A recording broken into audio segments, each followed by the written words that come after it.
moves, and I think you can't complain. That was really impressive defense from Anish Giri when he needed it. Obviously, we expect that, but still, first game, nice to get by with no mistakes. No, for sure. You lose a position that you know is a book draw. That's extremely frustrating. Anish, though, very, very good technical player. Cool under time pressure there.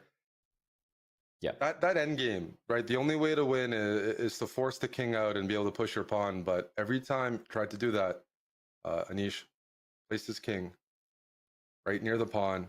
Just never allowed any sort of trick. It is expected at this level, but when you're under 2-3 seconds, you can even mouse slip. Like that's just simply a big factor. In you've seen that in some of these online events. Like just under time pressure, you're capable of doing anything. You know, just Yeah, the nerves completely. can add up. And man, like I played a move I would never play in a million years. That happens when you're under 1 or 2 seconds. So it's easier said than done. But definitely a good hold for Anish. Hmm. And now we have one of his positions. You know, Yeah, we're Nepomniachtchi, I think he strives in sharp positions. He's one of the best tactical players in the world. Game plan to play against him, play some slower, dry positions, and maybe hope he gets ambitious or oversteps or just gets bored a little bit. You know, he's someone who yeah. thrives with sharp positions, calculates really well, plays really fast. When Nepomniachtchi has the initiative, he's one of the, just in general, he's one of the quickest players in the world of chess. He can play a classical game, spending very little time on his clock. But those are generally positions that he enjoys, where he can put pressure. Here, this is a pretty static position where white just maneuvers the knights around, hoping for moves like b6. Pawn to Hmm. b6 because that would weaken the c6 square. You can plant the knight there and really annoy black's setup. So in the meantime, Nepomniachtchi doesn't want to touch that b pawn. Anything you can touch the c pawn, but rather touch nothing and give nothing in the meantime. Yeah, and the move f4 is to play the very nice king f3 next. It's going to take control of the e4 square, but also it's going to support pawn g4 and pawn g5. So in some ways, you're looking at Giri's position, and it's one that you can immediately see ideas. You can move the knight on c4 at any time. The c pawn would be attacked, which is why we saw c6. The plan of g4, g5 is very, very quick, and it displaces the knight from f6 on a good square. So I'm expecting that we're almost going to see maybe the knight on c4 reposition, could be to the e4 square to play knight c5, could just be to e5. There's a lot of different ways to play this position, but I just think that Giri's done a great job with it so far. Gary's done a great job. This is exactly the type of chess he likes. He's a technical grinder. And I see endgames where white's favorable. Even this pawn on a5, there's some positions where I'm going to play a knight on c4, a knight on c5, even allowing an exchange, but cutting Hmm. off black's ability to protect the a5 pawn. And just these knights, it's a semi-open position. That dark squared bishop is hemmed in by white's pawns. Even though they're in dark squares, they're all Hmm. protected. And I'd say it's certainly easier to play with the knights here, to just maneuver around. Rook h6. That is a big move. A lot of players would be worried about that h6 pawn being a weakness. I mean, Hmm. we have to calculate some things here. And takes knight f6, king takes f6. There's knight g4, king g7, knight e8. There's some That's tactics there amazing. by Anish. It was a little too quick to show, but there was a way he could have picked up something if Jan took on h6. Yeah, and the fact that you can't actually take Knight is really e5 troublesome. maybe. I'm Knight looking at e5 your is exact interesting. idea, Eric. The one you mentioned earlier might work. Take the rook on h8, knight e5, bring it to c4. You know, your move knight c5 as well. And you also have moves like knight d2 to b3, like two knights attacking the a pawn to just gang up on it. So I think the endgames are looking great. Yeah, I'm putting that on the board right now. Some endgame Hmm. like this, knights and pawns, but the a5 pawn is cut off. Like b6 is targeted. So there's a lot of positions we're looking at here, Amon, where two result game. And it's Completely. passive. Passive is not what Jan Nepomniachtchi thrives in. No, and he's just played the move bishop e7. So he's taking control of the f6 square, which looked like the target. But now Anish is saying, well, that wasn't the plan at all. Going to relocate with knight Knight e5. And now, c5, yeah. is he going to find It's the it? smallest of things, but I saw this from a mile away that that a5 pawn is impossible to defend, and white's knight on e5 is ready to jump to c4 and target it. Black doesn't want to play b6 and lose the c6 pawn in the future or weaken it. Might be forced to, but a critical think here, because these endgames, even material, limited material, but very tricky. Very, very tricky.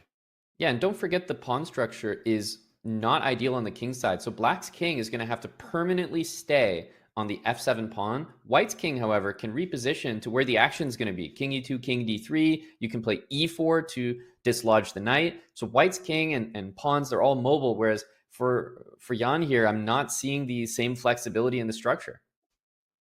No, this position, I think I would lose most of the time. This is extremely uncomfortable. As you mentioned, then on e5, it's so centralized, so good. It can always pivot and attack a5, but in the meantime, it targets f7. If black ever plays f6, f6 weakens the g6 and e6 pawns, and that knight is still standing strong on e5. That would just Yeah. add additional isolated pawns to black's position. You could say, like, Anish has, like a jiu-jitsu top position here. All the options.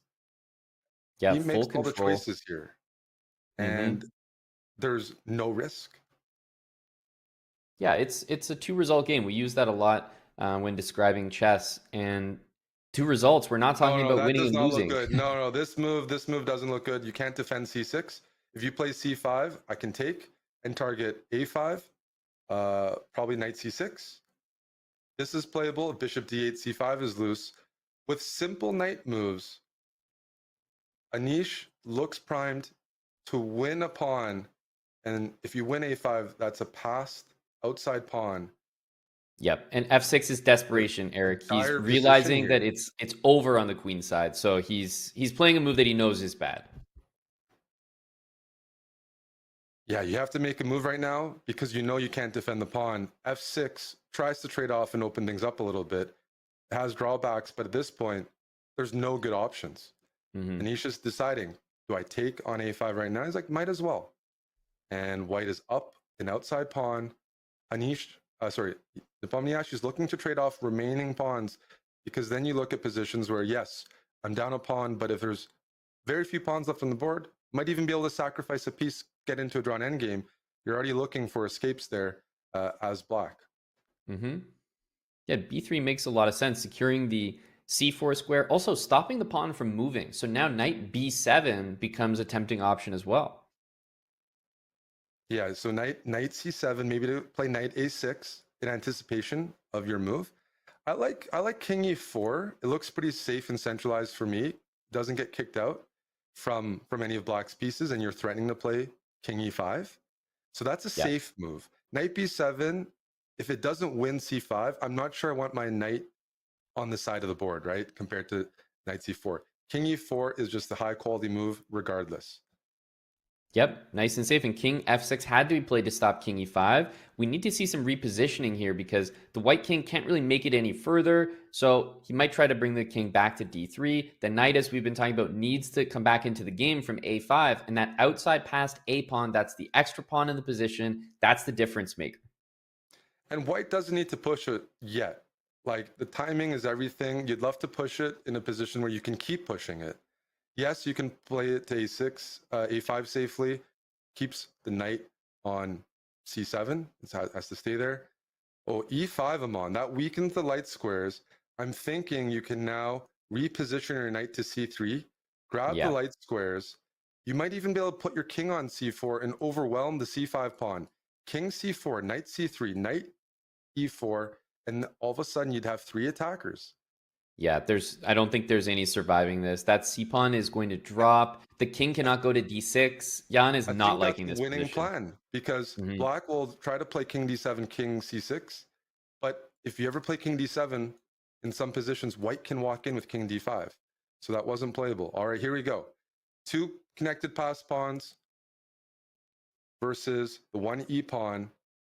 This should be winning. It should be a win. I can't blame Nepo, right? Because why wouldn't Nepomniachtchi want to take this pawn and then run the king back? He knows he was going to lose it anyway. At least he got the e-pawn in return, and his goal is maybe to sack the knight for the pawns, but Giri's not going to let that happen. No, you have to sack the knight for both pawns White's not going to allow that to happen. And in the meantime, even knight exchanges are winning for white. White's king would be able to win the e-pawn. There wouldn't be any race. So just have to do this carefully here. Yeah, knight endgames, Eric, are truly so tricky. I feel like there's less general principles to follow than any other endgame. I think he's playing knight b4 or knight e7, trying to play knight, trying to maybe get the knight to c6, and then you have this king c7 winning idea. That's a good Okay, looking square. king c6, knight d4. But you can go king, you can play king d6 as well there. And then, yeah, maybe a knight c8 or something. Exactly. So king c5 is fine. I think he's got to find king d6 after, realizing black can't win the b pawn because the a pawn pushes. That's one of the winning ideas. King d6. If knight d4, you have knight check. Trading off, and you win the race. I was actually King looking d6. at king b4, knight d4, knight c6, and I was wondering, is that trade playable? Maybe, is he calculating it? No, he goes knight c8. Can't repeat, by the way. If you go back to e7, it's no good. Nope. This also works. Maybe trying to place the knight. I was going to say place the knight on c4, but here maybe he just wants to walk the king to c7. Knight check. King here. You can't walk the king to c7 because I can sacrifice on b5. Anish has missed some clear wins here. Position is still winning. Clock is under 10 7 seconds. seconds. Uh-oh. What has been missed here? I'm a little shocked by what I'm seeing. I mean, I guess it's e4 and king b6. King b6. Wow.